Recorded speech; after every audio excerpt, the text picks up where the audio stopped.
시청자 여러분 안녕하십니까? 헬로티비 주간 뉴스입니다. 창원시가 올해 시정 운영 방향으로 인구 반등과 시민들의 삶의 질 개선에 집중하기로 했습니다. 여기에 2022년 창원 특례시의 성공적인 출범을 위한 준비에도 나설 계획입니다. 표영민 기자가 보도합니다. 올해 시정 목표를 플러스 성장의 원년으로 정한 창원시. 창원시는 목표 달성을 위한 분야별 시책과 시정 운영 방향을 설명하는 자리를 마련했습니다. 허성무 시장은 7일 기자회견을 열어 인구와 경제 등 주요 정책을 발표했습니다. 올해 시정 운영의 가장 큰 하두는 인구. 허 시장은 최근 10년간 5만 명 이상이 줄어 103만 명대까지 떨어진 인구 증가에 주력할 방침입니다. 특히 결혼하는 시민에게 1억 원을 대출해주고 아이 3명을 낳으면 저택 탕감해주는 파격적인 출산 정책에 눈길이 쏠렸습니다. 그 이자라든지 원금 상환을 결혼과 출산 등의 주기에 맞추어서 시가 보조해 줌으로써 젊은이들이 꿈을 갖고 새로운 삶을 만들어갈 수 있도록 그렇게 하기 위해서 결혼 드림론을 저희들이 만들게 되었고요. 더불어 2025년까지 주거 안정을 위해 3만 호의 주택을 공급하고 창원 주소를 갖는 노동자와 대학생에 주는 정착지원금도 확대합니다. 침체된 지역 경제의 재도약을 위한 정책들도 쏟아졌습니다.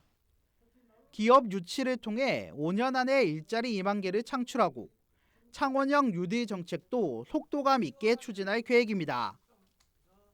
창원시는 경제 정책을 통한 도시 경쟁력 확보가 최종적으로 인구 유입의 시발점이 될 것으로 기대했습니다. 출산율이 떨어져서 문제가 되는 경우, 그다음에 전출이 많아서 문제가 되는 경우, 또 전출 중에서도 새로운 주택, 또 교육의 기회, 직장의 기회 때문에 전출되는 경우 다양하게 있습니다. 이 다양한 원인들에 각각 맞게 저희들이 이번에 처방을 준비했고요. 또 내년 창원 특례시 출범을 앞두고 광역시급 행재정적 권한을 확보해 나갈 계획입니다. 헬로티비 뉴스 표영민입니다. 지난해 전국의 최대 이슈였던 코로나19 사태는 올해도 여전합니다. 지난 한 해 동안 지역 경제는 물론 교육과 복지 체제들이 무너지는 등 평범한 일상의 상실을 경험했는데 그래서 올해는 헤쳐나가야 할 것들이 많습니다. 이를 극복하기 위해 각 지자체들마다 다양한 정책들을 내놓고 있는데요. 양산시가 그리고 있는 올해 시정청사진은 어떤지 구지은 기자가 짚어봤습니다. 올 한 해 양산시의 시정 운영 방향을 짚어보는 신년 기자회견 현장입니다. 코로나19 확산 우려에 따라 비대면으로 진행됐습니다.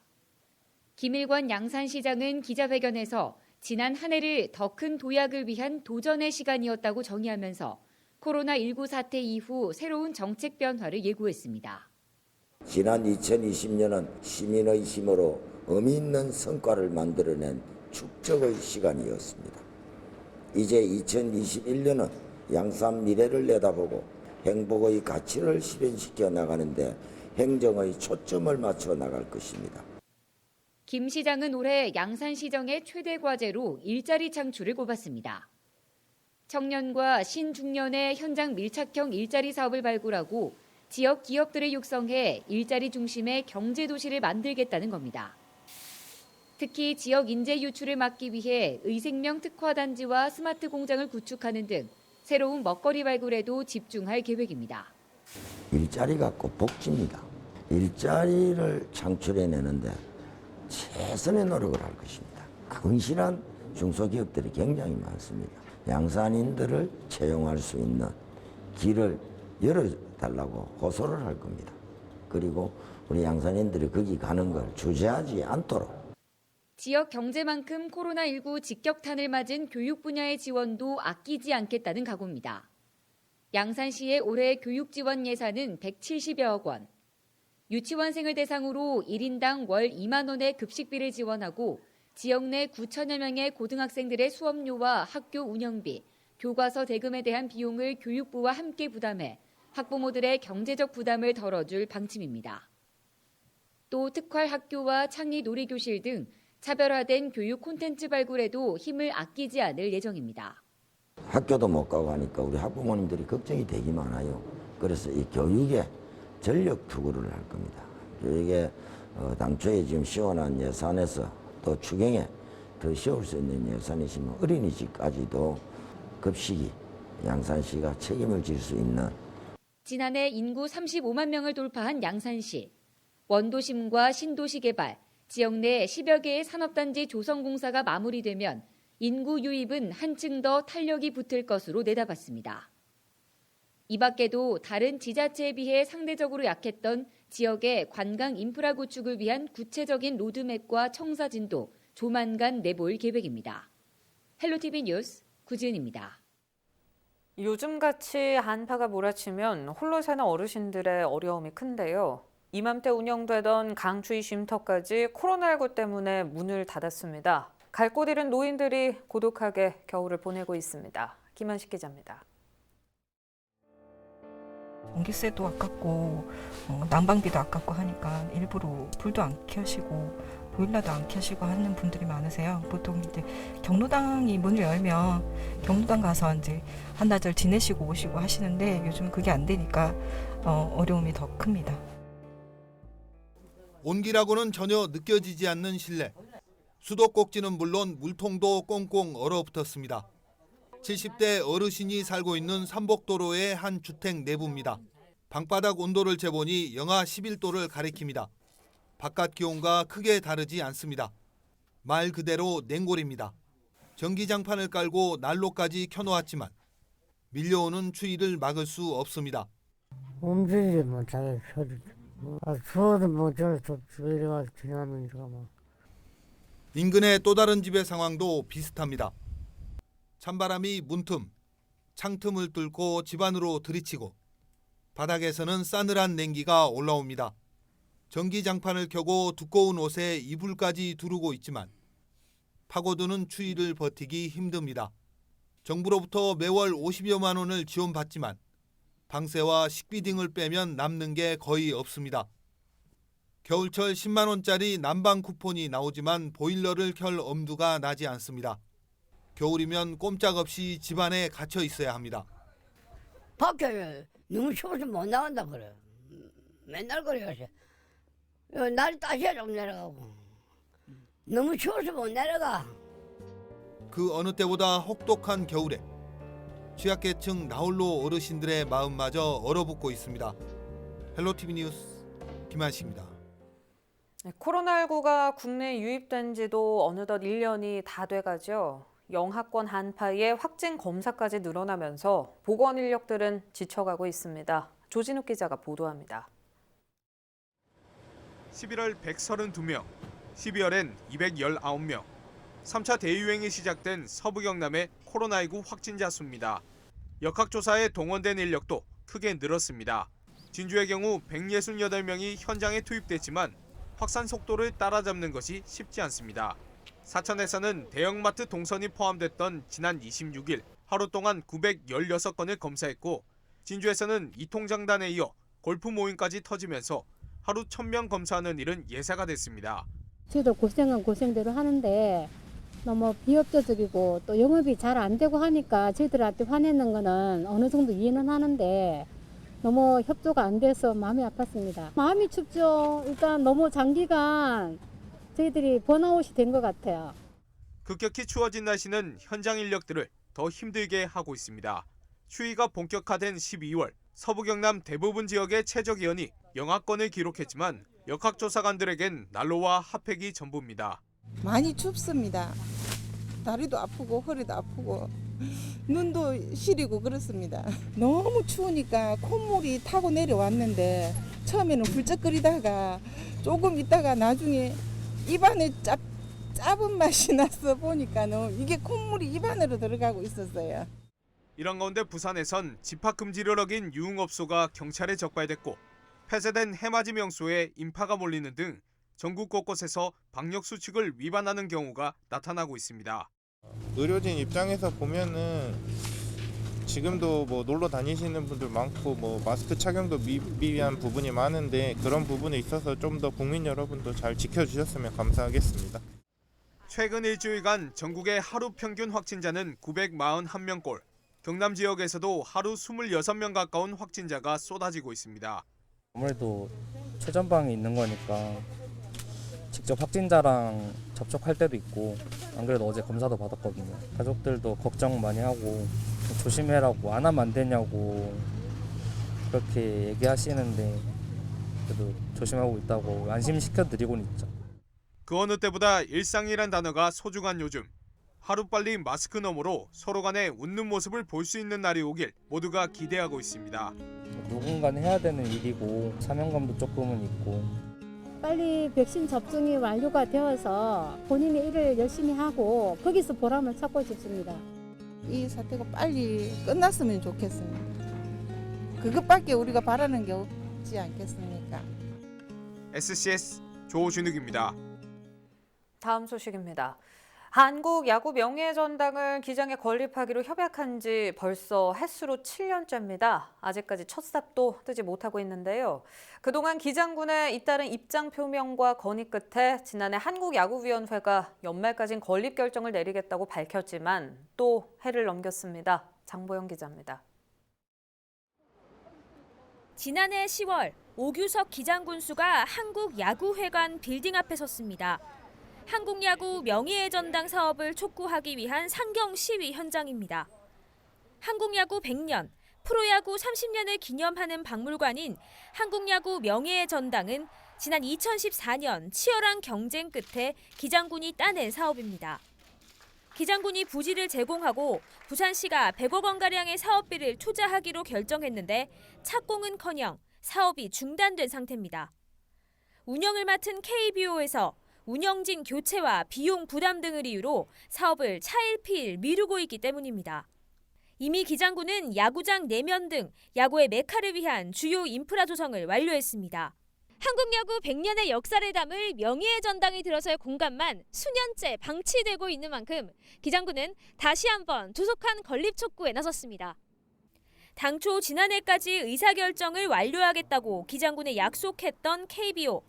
하지만 약속을 지키지 않고 해를 넘긴 상황에 기장군은 KBO 정지택 신임 총재에게 사업을 마무리 지어달라고 호소했습니다. 이 사업이 지금 수년째 표류하고 있습니다. 1분 1초가 급합니다. 신임 KBO 총재님께서는 취임하는 즉시 기장 야구 명예전당 사업에 대한 마침표를 반드시 찍어주셔야 합니다. 이에 대해 KBO 측은 이사회에 해당 안건을 올릴 준비를 하고 있다며 프로야구 시즌이 시작되기 전까지 한국야구 명예의 전당 추진 여부를 결정하겠다고 밝혔습니다. 기장군은 이번에도 약속을 지키지 않을 경우 법적인 절차를 검토할 수밖에 없다며 신임 총재와의 면담을 통해 강경한 입장을 전달하겠다는 계획입니다. 헬로티비 뉴스 장보영입니다.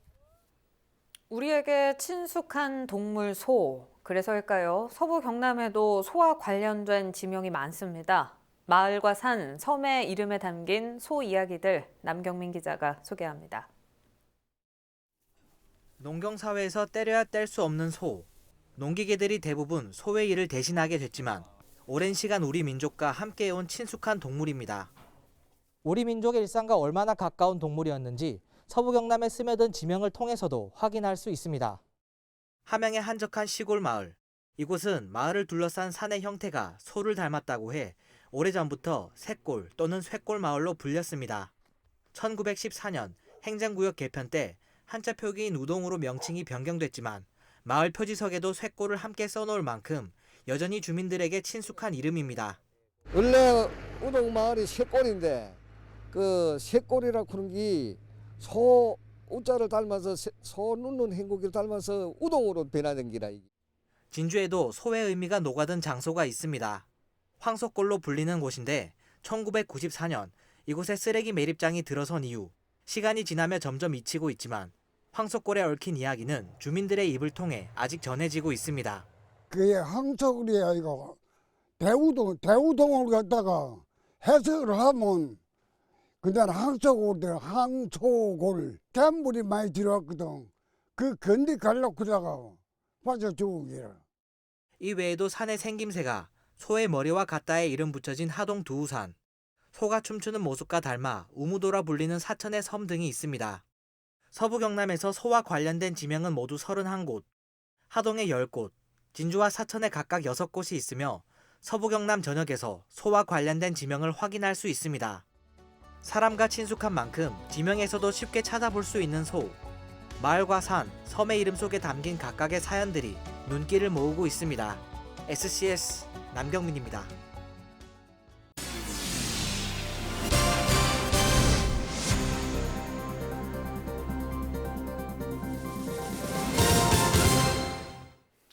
경상남도가 코로나19로 소득이 줄어든 법인 택시 기사에게 2차 지원금 50만 원을 지급합니다. 대상은 매출이 줄어든 택시 회사에 소속돼 있거나 소득이 감소한 운전기사로 지난해 10월 1일 이전에 입사해 근무하고 있어야 합니다. 해당 기사는 15일까지 택시 회사에 신청서를 제출하고 회사가 18일까지 담당 시군에 신청을 하면 심사를 거쳐 지급됩니다. 경남에는 120개 택시 회사에 5,100여 명이 기사로 근무하고 있으며 도는 90% 이상의 택시 기사가 지원을 받을 것으로 보고 있습니다. 김해시가 코로나19 역학조사 과정에서 동선을 숨긴 A씨를 김해 중부경찰서에 고발했습니다. A씨는 역학조사에서 지인 3명과 식사를 한 동선을 숨기고 집에 머물렀다고 진술했다가 이 중 1명도 감염이 되면서 거짓이 드러났습니다. 김해시는 앞으로도 역학조사를 방해할 경우 고발과 함께 구상권 청구 등 엄정한 법적 책임을 묻겠다고 전했습니다. 김해시가 가야문화권 최초의 법정 문화도시에 선정됐습니다. 문화체육관광부는 지난 7일 문화도시 심의위원회의 심의 의결을 거쳐 총 12곳의 예비문화도시 중 김해를 포함한 5개 지자체를 제2차 법정 문화도시로 최종 지정했습니다. 김해시는 문화도시 추진 필요성 및 방향의 적정성과 조성계획의 타당성, 문화도시 실현 가능성 등 주요 평가 항목에서 높은 점수를 받았습니다. 한편 법정 문화도시는 문화를 통해 지역 발전에 새로운 동력을 이끌어내는 지역문화 진흥 사업입니다.